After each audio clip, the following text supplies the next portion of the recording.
Capricorn, hi, welcome to Mystic Queen PH at ito ang inyong weekly reading for April 22 to 28, 2024. So this is a general reading, just take what resonates. Watch your Sun, Moon, Rising, Venus for other messages, and thank you sa lahat ng mga sumusuporta dito sa ating channel. Just a reminder, gamitin nyo lamang ang reading na to bilang gabay. Pa-follow, like na rin ang ating Facebook at TikTok. Lahat po yan Mystic Queen PH.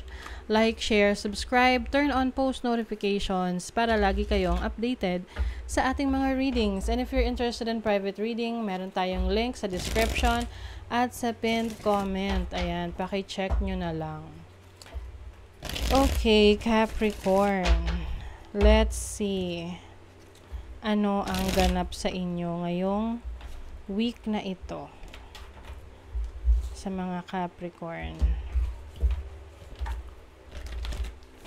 What's going on?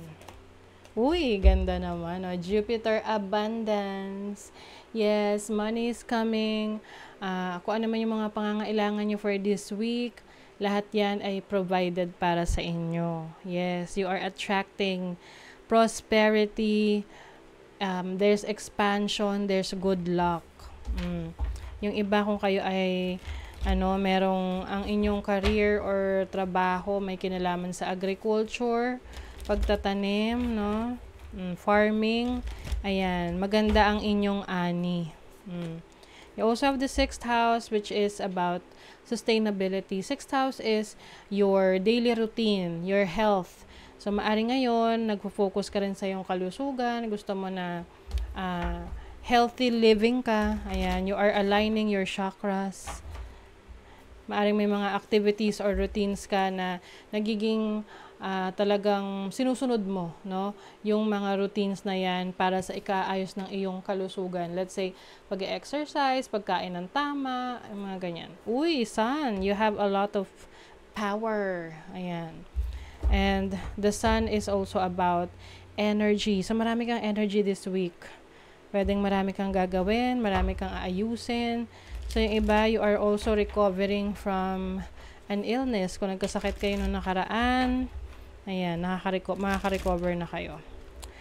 So, let's see your overall energy, Capricorn.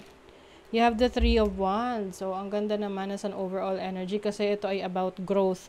So, this makes sense with the Jupiter energy here kasi maaring kung ano man yung mga nasimulan nyo, mas lumalago. So, example, may bago kang trabaho. So, sa trabaho mo na yan, nakikita mo na yung progress ng trabaho mo, may pag-unlad. Or yung business mo, mas umuunlad, mas dumadami yung sales, mas dumadami yung customers, clients. Kung ikaw ay isang content creator, mas dumadami yung views, mas dumadami yung income mo. So, there's growth.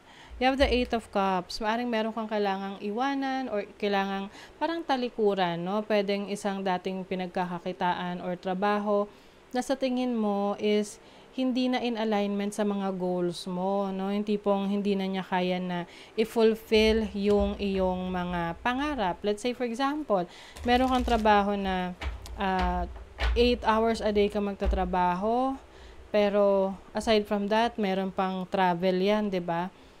So, maaring para sa'yo, yung oras mo nauubos masyado doon, pero yung kinikita mo ay hindi sapat para dun sa goal mo na magkaroon ng sariling bahay, makabili ng lupa.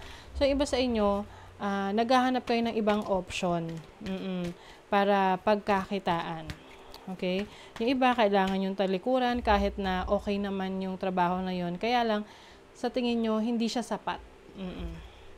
So, your challenge is the 9 of Pentacles and the Devil. So, I think, no, ang challenge dito sarili nyo rin. Kasi may mga pagkakataon na masyado kayong overwork, no? Nagpo-focus lagi sa trabaho, kulang kayo ng oras para sa sarili ninyo. Ayan. Importante rin daw na meron kayong alone time. Yung kayo lang talaga. Tapos, iinom ng wine, may babasahin kang book, or may pahinga ka, no? Para sa sarili mo. Kasi yung iba sa inyo, overwork. Yung iba, minsan alipin pa ng pera. 'Di ba?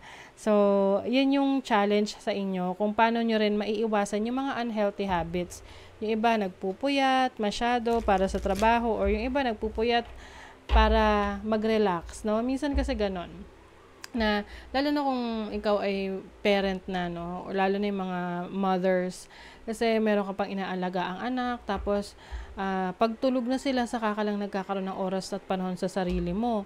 Pero sa totoo lang, ang gagawin mo, mag-aayos ka pa sa bahay, tapos ang gagawin mo, oras para sa sarili mo, magpupuyat ka pa, no, para lang magkaroon ka ng oras sa sarili mo.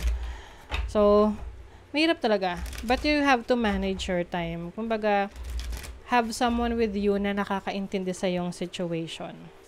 And also, ang challenge rin sa'yo is yung pag-iwas sa mga unhealthy habits. Oo. So, yung alam mong hindi makakabuti sa yung kalusugan, iwasan mo na. So, your opportunity, wow, you have the 10 of Pentacles. Money, money, money. Napakaganda. You also have the Death card. So, some of you, maaring merong incentive. O pwede yun, incentive. May matatanggap kayo incentive galing sa trabaho, sa business, sa work ninyo. Yung iba naman, inheritance, no? Maaring mapaprocess na yung inyong mana galing sa inyong parents, ancestors. Yung iba naman, maaring merong magsisimula na bagong trabaho or career sa inyo na kung saan mas mapapabuti pa kayo dito sa bagong trabaho nyo kasi mas maganda yung benefits, mas marami kayong kikitain, mas magiging masagana. Kumbaga, mas magaan yung dating ng pera sa inyo.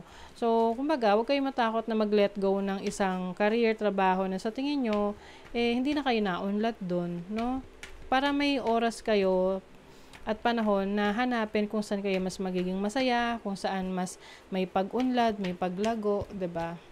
So your blessing is the 2 of Wands and the Knight of Cups. So some of you maaring may mga travel opportunities kayo this week. You will be spending some time with your loved ones. Pwede ring meron kayong travel incentive na marireceive galing sa inyong trabaho. Oo, lalo na kung ikaw ay nagtatrabaho sa isang yung travel agency, ganyan, or piloto ang kamag-anak mo. But for some of you, there's also a love coming in. Pwedeng merong mag-express ng feelings niya towards you. So, nasa sa'yo yan kung capable ka of para ibalik yung feelings na yon to that person. So, sa iyong money, career, finances, talagang kung ano man yung pinagtrabahuhan mo, rest assured, no, kung talagang nag-effort ka, makukuha mo yung resulta na gusto mo. May 9 of Cups is about, wish fulfillment, happiness. Ito yung tipong, focus ka sa work, trabaho, pero pag natapos mo na siya, alam mo rin na merong sense of fulfillment na, oh my God, natapos ko yung trabaho na yon, and then it's time for me to relax, ganyan. Ito yung mga matagal mo nang gustong mangyari or makuha sa trabaho, sa business, or sa career mo. Makukuha mo na. Dahil na rin yan sa iyong resilience, sa inyong strength, na hindi kayo nag-give up, talagang pinagpatuloy nyo, pinursige nyo. Sa relationship, you have the Star and the Knight of Wands.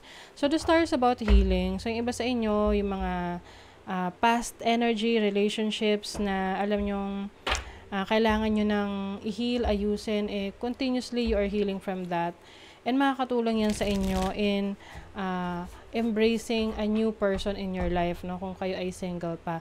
But if you are in a relationship, I see someone who is with you, no? Kumbaga,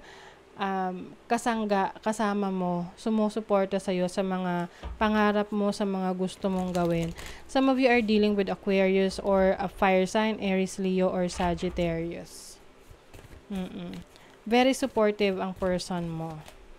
You have, pagpapalaya. If beating yourself up work, you'd be thin, rich, and happy. Try loving yourself instead. Ayan. So, syempre, no, gusto man natin na magtrabaho, pero syempre kailangan rin nating alagaan ang ating mga sarili, 'di ba?